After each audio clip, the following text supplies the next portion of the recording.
નમસ્કાર વિદ્યાર્થી મિત્રો, લાસ્ટ લેક્ચરમાં આપણે ખાતાના પ્રકાર વિશે શીખ્યા હતા કે કયું ખાતું વ્યક્તિ ખાતું છે, માલ મિલકત ખાતું છે અને ઉપજ ખર્ચ ખાતું છે, એટલે કે ખાતાને ઓળખતા શીખ્યા હતા.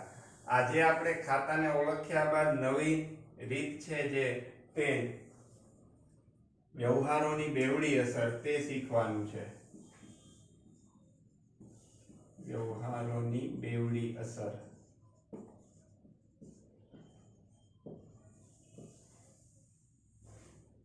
વ્યવહારોની બે અસર થાય છે. ધંધાની અંદર જુદા જુદા પ્રકારના વ્યવહાર થતા હોય, વ્યક્તિ સાથેના, માલના, મિલકતના, ઉપજના, ખર્ચના, આમ જુદા જુદા વ્યવહારો ધંધાની અંદર થતા હોય છે. આ વ્યવહારની ઓછામાં ઓછી બે અસર થતી હોય છે, એટલે કે એક અસર ઉધાર અને બીજી અસર જમા. તેને વ્યવહારોની બેવડી અસર કહે છે. આપણે અહીં જુદા જુદા ખાતાની વ્યવહારમાં કઈ અસર થાય છે તે જ જોવાનું છે. ઉધાર કે જમા છે તે નથી કરવાનું. ઉધાર કે જમા કરવા માટે થઈ અને વ્યવહારોની બેવડી અસર ઉપરાંત ઉધાર જમાના નિયમોનો પણ ઉપયોગ કરવો પડે. આપણે વ્યવહારમાં સંકળાયેલા ખાતા નક્કી કરી અને તે ખાતાની કઈ અસર થાય છે એટલું જ તે વ્યવહારોની બેવડી અસર છે તેની અંદર શીખવાનું છે. ઉધાર જમા કરવાનું છે તે આપણે ઉધાર જમાના નિયમો શીખી જઈએ ત્યારબાદ કરવાનું છે. અત્યારે ફક્ત વ્યવહારોની બેવડી અસરમાં ખાતાનો પ્રકાર નક્કી કરી અને તે ખાતાની વ્યવહાર ઉપર કઈ અસર થાય છે તે જોવાનું છે. આપણે જુદા જુદા પ્રકારના વ્યવહારો છે તે જાણીએ છીએ. વ્યક્તિના, માલ મિલકતના, ઉપજના, ખર્ચના, એમ જુદા જુદા પ્રકારના વ્યવહારો છે તે વિશે આપણે જાણીએ છીએ. આપણે આજે સૌપ્રથમ માલ મિલકતના વ્યવહારના ઉદાહરણો દ્વારા વ્યવહારોની બેવડી અસર છે તેને સમજવાનો પ્રયત્ન છે તે કરીએ. માલ મિલકતના વ્યવહારો.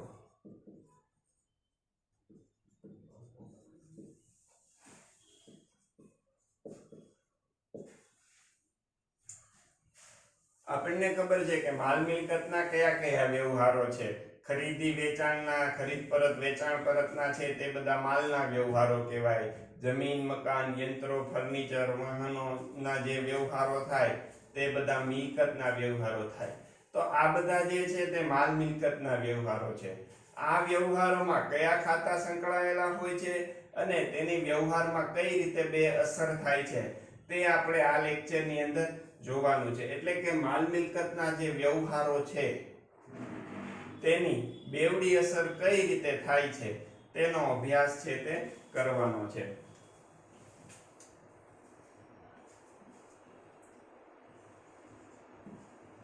રૂપિયા 1000 નો માલ રોકડેથી ખરીદ્યો.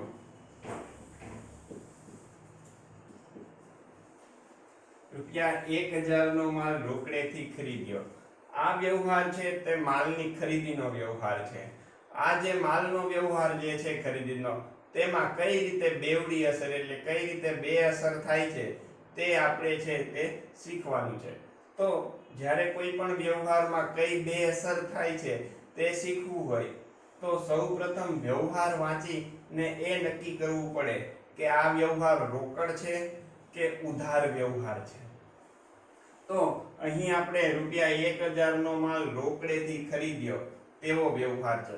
તો અહીંયા રોકડેથી શબ્દ છે તે સ્પષ્ટ રીતે ઉલ્લેખ કરે છે કે આપણો વ્યવહાર છે તે રોકડ વ્યવહાર છે. એટલે કે વ્યવહાર વાંચીએ ત્યારે સૌપ્રથમ તે નક્કી કરવાનું કે વ્યવહાર રોકડ છે કે ઉધાર. તો અહીં વ્યવહાર વાંચતા ખ્યાલ આવે છે કે વ્યવહાર છે તે રોકડ વ્યવહાર છે.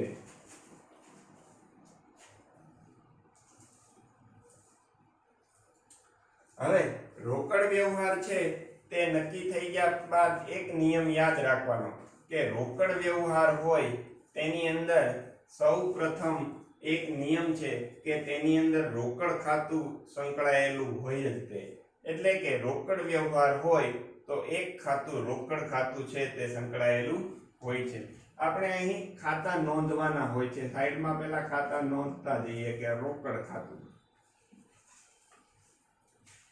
અહીં 1000 નો માલ રોકડેથી ખરીદ્યો તેની બેવડી અસર આપણે આપવી છે. બેવડી અસર આપવા માટે થઈ અને પહેલું સ્ટેપ આપણે એ નક્કી કરવાનું કે વ્યવહાર વાંચીને તે ખ્યાલ આવવો જોઈએ કે રોકડ છે કે ઉધાર. તો અહીં રોકડ શબ્દ છે તેથી રોકડ વ્યવહાર, અને રોકડ વ્યવહાર હોય એટલે હંમેશ માટે થઈ અને એક ખાતું છે તે રોકડ ખાતું છે તે નક્કી થાય છે. ત્યારબાદ વ્યવહારને ફરીવાર વાંચીએ તો ખ્યાલ આવે છે કે 1000 નો માલ રોકડેથી ખરીદ્યો. તો અહીં વ્યવહારની અંદર માલ અને ખરીદી બંને શબ્દ આવે છે.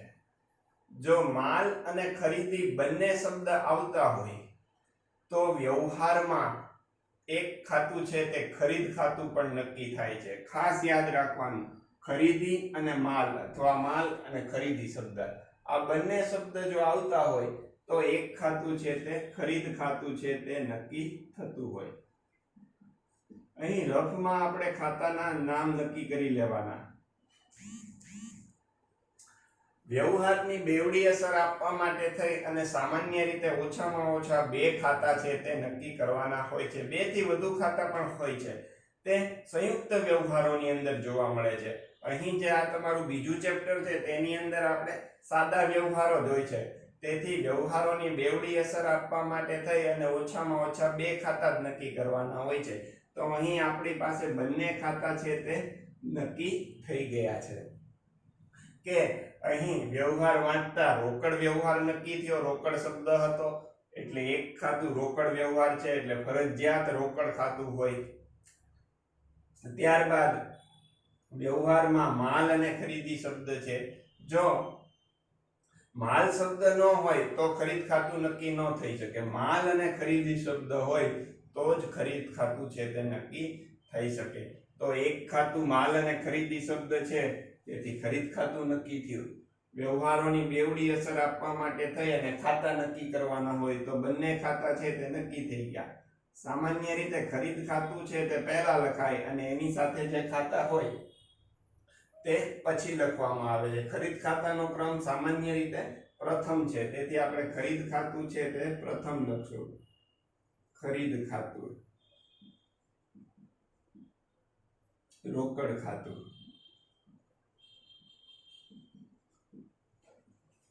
અહીં વ્યવહારોની બેવડી અસર આપવા માટે થઈ અને આપણે જે પ્રથમ સ્ટેપ શીખવાનું હોય કે ખાતા નક્કી કરવા, તો ખાતા છે તે નક્કી થઈ ગયા છે. ખાતા નક્કી કરવા માટે વ્યવહાર રોકડ છે કે ઉધાર તે નક્કી કરવાનું.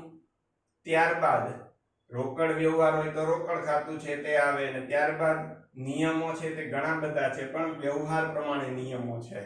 માલ અને ખરીદી શબ્દ હોય તો ખરીદ ખાતું, તો અહીંયા હતા એટલે ખરીદ ખાતું નક્કી થયું. ખરીદ ખાતું છે તે પ્રથમ લખાય છે અને રોકડ ખાતું છે તે પછી લખાય છે.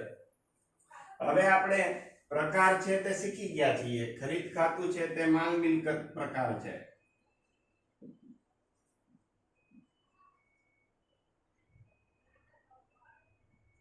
અને રોકડ ખાતું છે તેનો પ્રકાર પણ માલ મિલકત છે. આપણે છેલ્લા 2 લેક્ચરમાં ખાતાના પ્રકારનો અભ્યાસ કર્યો તો ઉદાહરણોનો, કે આપણને ખાતાના નામ આપેલા હોય અને આપણે તેનો પ્રકાર નક્કી કરવાનો હોય. તો અહીં ખાતાના નામ આપણને આપેલા છે, ખરીદ ખાતું અને રોકડ ખાતું. તો બંનેના પ્રકાર કેવા છે? તો કે માલ મિલકત. હવે જે છે તે બેવડી અસર આપવાની છે.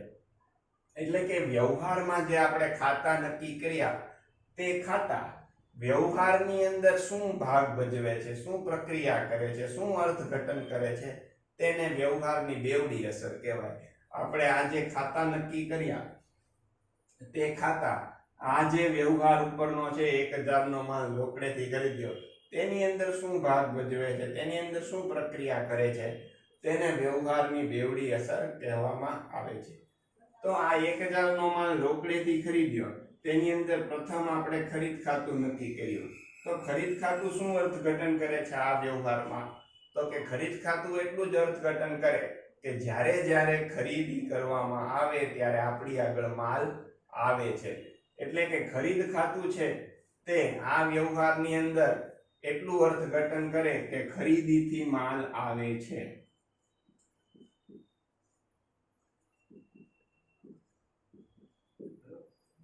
બહુ સરળ બાબત છે. અને હંમેશા યાદ રાખવા જેવી બાબત છે કે જ્યારે જ્યારે માલની ખરીદી કરવામાં આવે ત્યારે ખરીદ ખાતું છે તે હંમેશા એક જ અર્થઘટન કરે, ખરીદીથી માલ આવે છે. હવે આ વ્યવહારની અંદર રોકડ ખાતું છે તે શું અર્થઘટન કરે છે? આપણે માલ રોકડેથી ખરીદીએ છીએ, તો આપણે માલ રોકડેથી ખરીદીએ તો વસ્તુ ખરીદવા જઈએ ત્યારે આપણે માલ રોકડેથી ખરીદીએ તો ખરીદી કરી એટલે વસ્તુ આપણી આગળ આવી, માલ આવ્યો, પણ આપણે રોકડા રૂપિયા છે તે દુકાનવાળાને આપી દેવા પડે એટલે રોકડ આપણી આગળથી જાય છે. તેથી આ વ્યવહારની અંદર રોકડ ખાતું શું અર્થ કરશે? તો કે રોકડ જાય છે.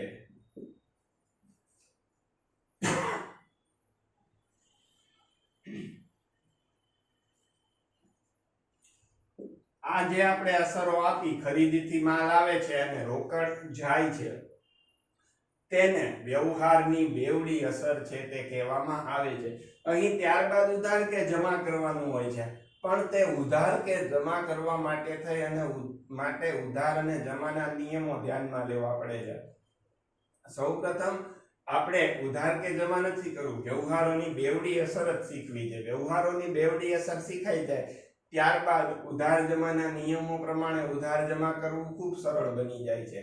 તો ફરીથી એકવાર આપણે આખી પ્રોસિજર સમજી લઈએ કે કઈ રીતે વ્યવહારોની બેવડી અસર થાય.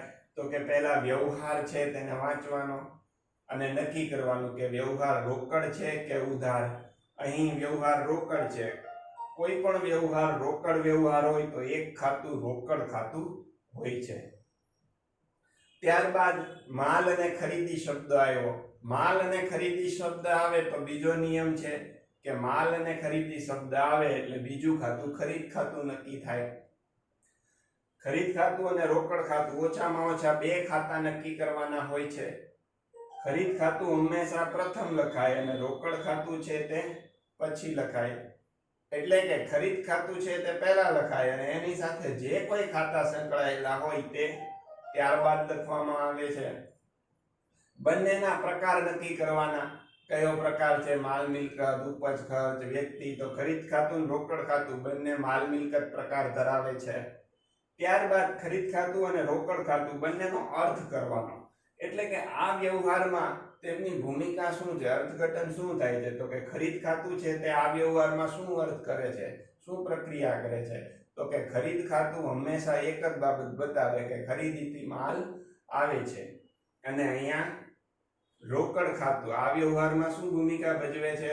તો કે ખરીદી કરીએ ત્યારે રોકડ આપણી આગળથી જાય છે, રોકડ જાય છે. આને વ્યવહારની બેવડી અસર છે તે કહેવામાં આવે છે. આપણે ત્યારબાદ બીજો વ્યવહાર જોઈએ. ₹2000 નો માલ રોકડેથી વેચ્યો. વ્યવહારની બેવડી અસર આપવા માટે થઈ અને સૌપ્રથમ આપણે કયું કામ કરીએ છીએ? તો કે વ્યવહાર વાંચીને એટલું જ નક્કી કરીએ છીએ કે વ્યવહાર છે તે રોકડ છે કે ઉધાર છે. તો અહીં વ્યવહાર વાંચતા ખ્યાલ આવે છે કે વ્યવહાર છે તે રોકડ વ્યવહાર છે. એટલે અહીં વ્યવહાર રોકડ વ્યવહાર થશે.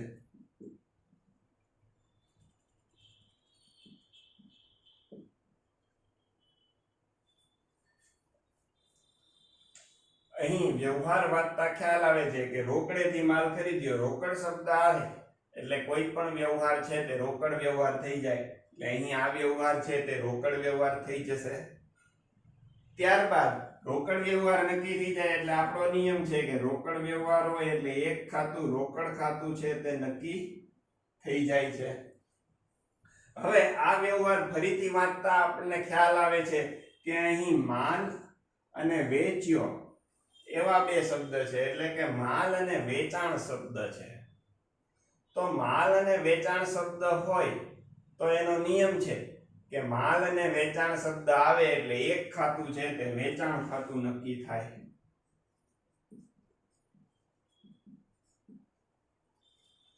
અહીં બે ખાતા છે તે નક્કી થઈ ગયા, રોકડ ખાતું અને વેચાણ ખાતું. આ વ્યવહારો આપણે સાદા વ્યવહાર જ બધા શીખવાના છે, વ્યવહારોની બેવડી અસરના. એટલે અહીં ઓછામાં ઓછા બે ખાતા છે તે જ નક્કી થશે. આપણે બંને ખાતા છે તે નક્કી કરી લીધા. આપણે આની પહેલાના વ્યવહારમાં જોયું હતું કે માલ અને ખરીદી શબ્દ આવે તો ખરીદ ખાતું આવે. તો સેમ વસ્તુ અહીંયા થોડોક ફેરફાર કે માલ અને વેચાણ શબ્દ આવે તો વેચાણ ખાતું છે તે નક્કી થાય. વ્યવહાર રોકડ છે એટલે એક ખાતું રોકડ ખાતું.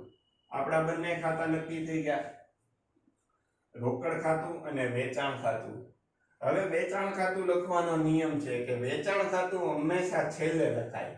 એની સાથે જે કોઈ ખાતા સંકળાયેલા હોય વેચાણ ખાતાની સાથે તે બધા વેચાણ ખાતાની પહેલા લખાય, એટલે કે પ્રથમ લખવામાં આવે છે.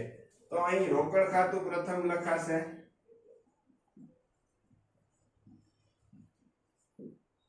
ત્યારબાદ વેચાણ ખાતું,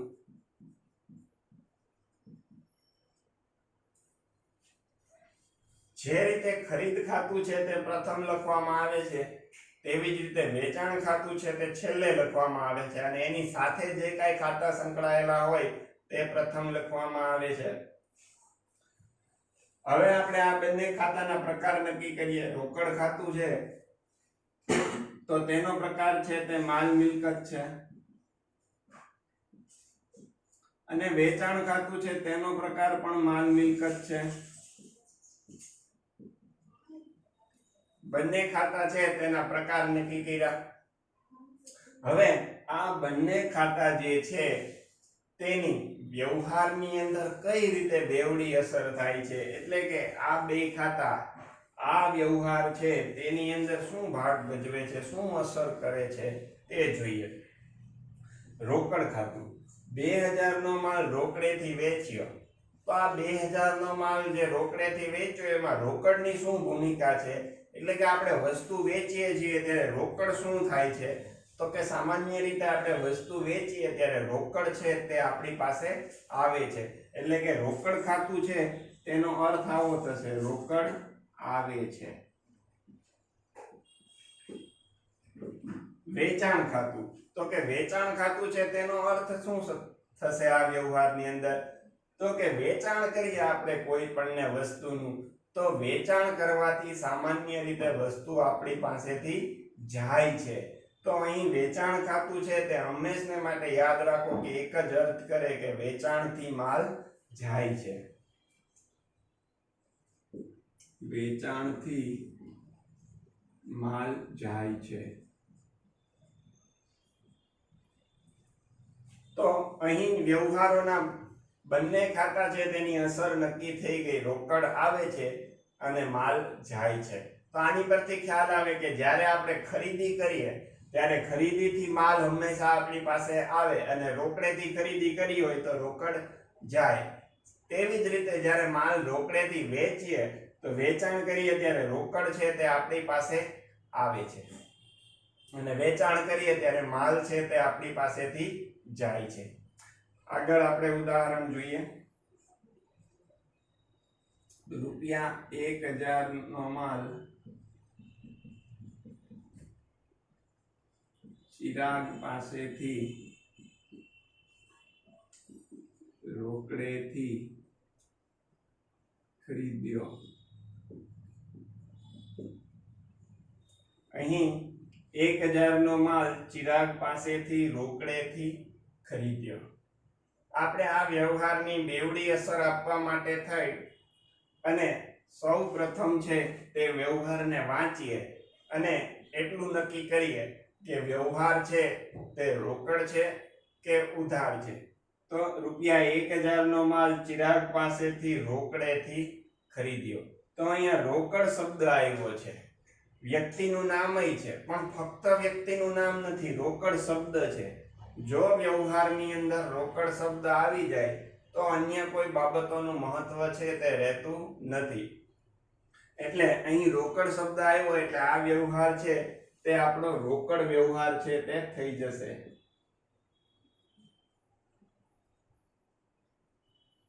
તો આ વ્યવહાર છે તે રોકડ વ્યવહાર છે.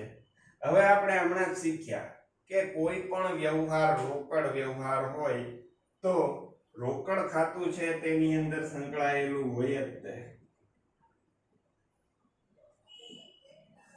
એટલે આ વ્યવહાર રોકડ છે, તેથી તેની અંદર રોકડ ખાતું છે તે સંકળાયેલું છે. હવે અહીં વ્યવહારને વાંચીએ તો 1000 નો માલ ચિરાગ પાસેથી રોકડેથી ખરીદ્યો. માલ અને ખરીદી શબ્દ છે.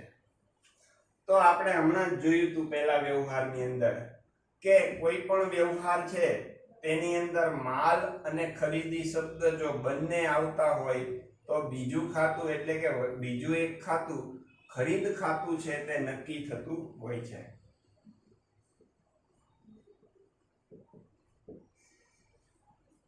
જ્યારે જ્યારે કોઈ પણ વ્યવહાર છે તેની અંદર ખરીદી અને માલ આ બંને શબ્દ આવે છે ત્યારે એક ખાતું ખરીદ ખાતું છે તે નક્કી થતું હોય છે.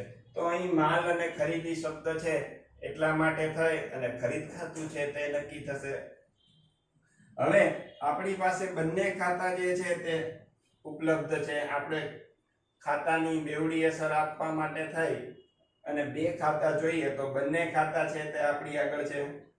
હવે આપણો નિયમ છે કે ખરીદ ખાતું જ્યારે જ્યારે કોઈ પણ વ્યવહારમાં નક્કી થાય ત્યારે ખરીદ ખાતું છે તેને પ્રથમ લખવામાં આવે છે અને ત્યારબાદ એની સાથે અન્ય જે કાંઈ ખાતા બીજા હોય તેને પછી લખવામાં આવે છે. એટલે કે અહીં પ્રથમ ખરીદ ખાતું, બીજું રોકડ ખાતું.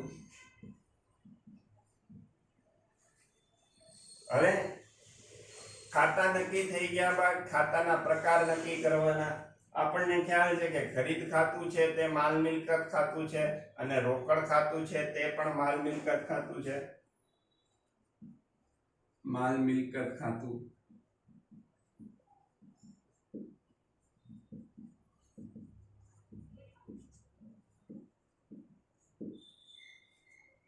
આપણે અગાઉ વ્યવહારમાં શીખ્યા પહેલા વ્યવહારમાં કે ખરીદ ખાતું છે તે શું અર્થ કરે છે. એટલે કે આ વ્યવહારમાં ખરીદી શબ્દ છે તે શું અર્થ કરે છે, ખરીદ ખાતું છે તેની ભૂમિકા શું છે. અને ખરીદ ખાતાની ભૂમિકા હંમેશા માટે એક સરખી જ રહેશે કે જ્યારે જ્યારે ખરીદી કરવામાં આવે ત્યારે હંમેશને માટે ખરીદી કરીએ એટલે ખરીદીથી વસ્તુ છે તે આપણી પાસે આવે છે. એટલે કે અહીં ખરીદ ખાતું છે તે એક જ અર્થ કરશે કે ખરીદીથી માલ આવે છે.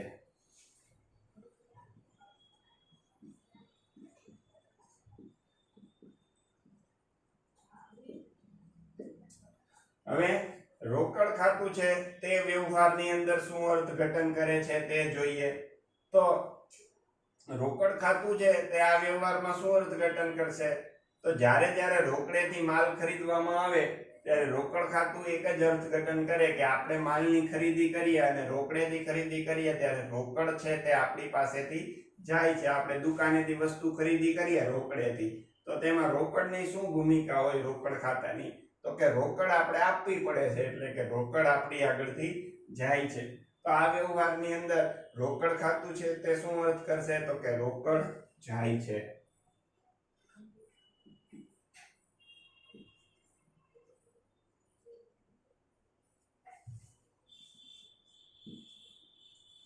ત્યાર પછીનો વ્યવહાર છે તે જોઈએ.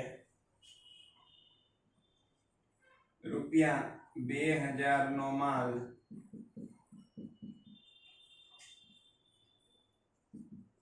મહેશને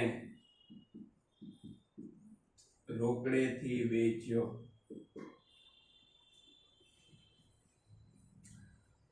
આપણે અહીં વ્યવહાર વાંચીએ અને તેની બેવડી અસર આપતા પહેલા પહેલો નિયમ યાદ કરીએ કે કોઈ પણ વ્યવહાર છે તે વાંચીએ ત્યારે સૌપ્રથમ વ્યવહાર વાંચી અને એક જ બાબત છે તે નક્કી કરવાની હોય છે.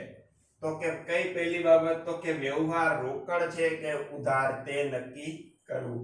તો ₹2000 નો માલ મહેશને રોકડેથી વેચ્યો.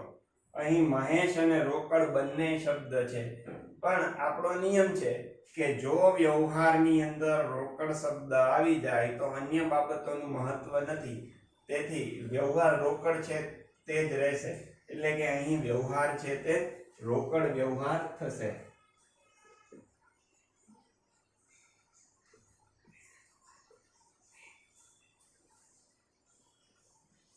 વ્યવહાર છે તે રોકડ વ્યવહાર છે તે થશે. વ્યવહાર રોકડ છે તેથી આપણો નિયમ છે કે રોકડ વ્યવહાર હોય તેની અંદર એક ખાતું છે તે રોકડ ખાતું હોય છે. એટલે કે આ વ્યવહાર છે તેની અંદર એક ખાતું રોકડ ખાતું છે તે સંકળાયેલું છે. ત્યારબાદ આપણે વ્યવહાર વાંચી અને બીજું ખાતું છે અન્ય ખાતું જે કાંઈ સંકળાયેલા હોય તે નક્કી કરવાના હોય છે. અહીં માલ અને વેચાણ શબ્દ બંને છે. ₹2000 નો માલ મહેશને રોકડેથી વેચ્યો, તેમાં માલ અને વેચાણ બંને શબ્દ છે. તો માલ અને વેચાણ બંને શબ્દ આવે તો આપણો નિયમ છે કે માલ અને વેચાણ શબ્દ આવે તો બીજું ખાતું છે તે વેચાણ ખાતું છે તે નક્કી થાય છે. તો અહીં બીજું ખાતું છે તે વેચાણ ખાતું છે તે નક્કી થશે. આપણે જે બે ખાતા નક્કી કરવાના છે તે બંને ખાતા છે તે નક્કી થઈ ગયા છે, રોકડ ખાતું અને વેચાણ ખાતું. આપણને ખ્યાલ છે કે વેચાણ ખાતું છે તે છેલ્લે લખવામાં આવે છે અને એની સાથે જે અન્ય ખાતા સંકળાયેલા હોય છે તે પ્રથમ લખવામાં આવે છે. તો અહીં રોકડ ખાતું છે તે પ્રથમ લખવામાં આવશે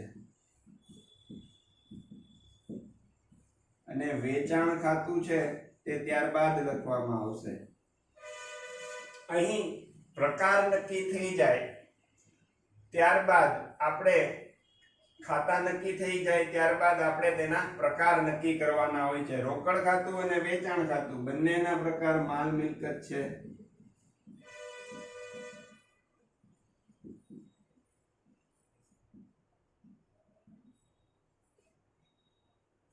હવે આપણે બંને ખાતાનું અર્થઘટન કરવાનું છે, એટલે કે વ્યવહારમાં બંને ખાતા છે તેની શું ભૂમિકા છે. પ્રથમ રોકડ ખાતું જોઈએ તો 2000 નો માલ મહેશને રોકડેથી વેચ્યો. તો મહેશને આપણે માલ છે તે રોકડેથી વેચીએ છીએ, તેમાં રોકડની શું ભૂમિકા છે તો કે આપણે રોકડેથી માલ મહેશને વેચીએ તો રોકડ છે તે આપણી આગળ આવે છે. એટલે કે કોઈ પણ રીતે રોકડેથી માલ વેચવામાં આવે ત્યારે રોકડ છે તે આપણી આગળ આવે છે, એટલે રોકડ ખાતું છે તે અહીં રોકડ આવે છે તેવો અર્થ કરે છે.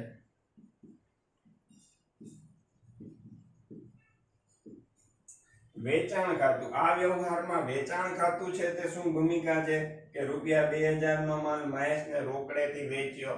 તો વેચાણ ખાતું છે તે હંમેશને માટે એક જ અર્થ ધરાવે કે જ્યારે જ્યારે માલ વેચવામાં આવે ત્યારે વેચાણ કરીએ એટલે વસ્તુ આપણી પાસેથી જાય. આપણે કોઈને વસ્તુ વેચીએ તો વેચાણથી વસ્તુ છે તે આપણી આગળથી જાય છે. તેથી અહીંયા અર્થ થશે વેચાણથી માલ જાય છે.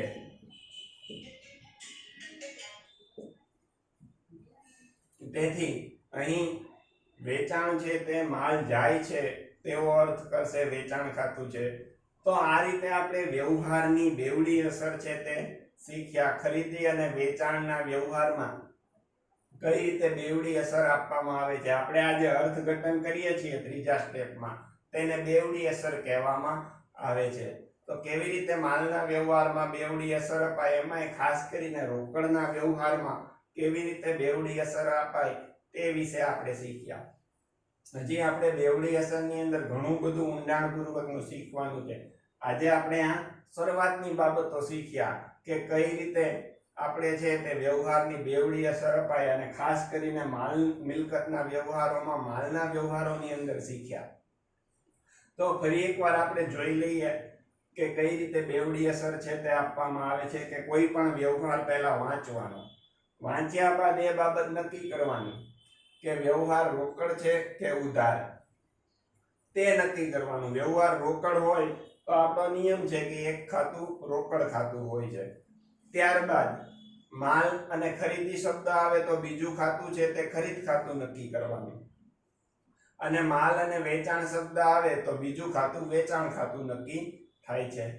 જ્યારે માલની ખરીદી કરવામાં આવે ત્યારે ખરીદ ખાતું અને રોકડ ખાતું છે તેનો અર્થ કરવાનો હોય છે. એટલે કે રોકડ ખાતું છે તે શું અર્થ કરે તો કે રોકડ હંમેશા ખરીદી વખતે જાય, અને ખરીદીનો અર્થ શું થાય તો કે ખરીદીથી માલ આવે. સેમ વસ્તુ વેચાણમાં, તો કે જ્યારે રોકડેથી માલ વેચીએ ત્યારે શું થાય તો કે રોકડ આપણી આગળ આવે અને વેચાણથી માલ જાય. આ જે ત્રીજો ક્રમ આપણે આપ્યો છે તેને વ્યવહારની બેવડી અસર કહે છે. આની અંદર આપણે વ્યવહાર રોકડ છે કે ઉધાર તે નક્કી કરવાનું. ત્યારબાદ નિયમ પ્રમાણે ખાતા નક્કી કરવાના. માલ અને ખરીદી શબ્દ હોય તો એક ખાતું ખરીદ ખાતું અને વ્યવહાર રોકડ હોય તો રોકડ ખાતું. માલ અને વેચાણ શબ્દ હોય તો વેચાણ ખાતું અને વ્યવહાર રોકડ હોય તો રોકડ ખાતું. તેમ કરીને બે ખાતા આપવાના નામ. ત્યારબાદ પ્રકાર નક્કી કરવાના અને ખરીદ ખાતું હોય તો શું અર્થ થાય અને ત્યારે રોકડની શું અસર થાય તે નોંધવાનું. વેચાણ અને રોકડ ખાતું હોય તો વેચાણની શું અસર થાય અને રોકડની શું અસર થાય તે નોંધવાની. તેને આપણે વ્યવહારની બેવડી અસર કહીએ છીએ. તો આજે આ લેક્ચરમાં આપણે માલ મિલકતના વ્યવહારોમાં કઈ રીતે બેવડી અસર અપાય તે વિશે શીખ્યા. આગળ નેક્સ્ટ લેક્ચરમાં વધુ છે તે શીખીશું.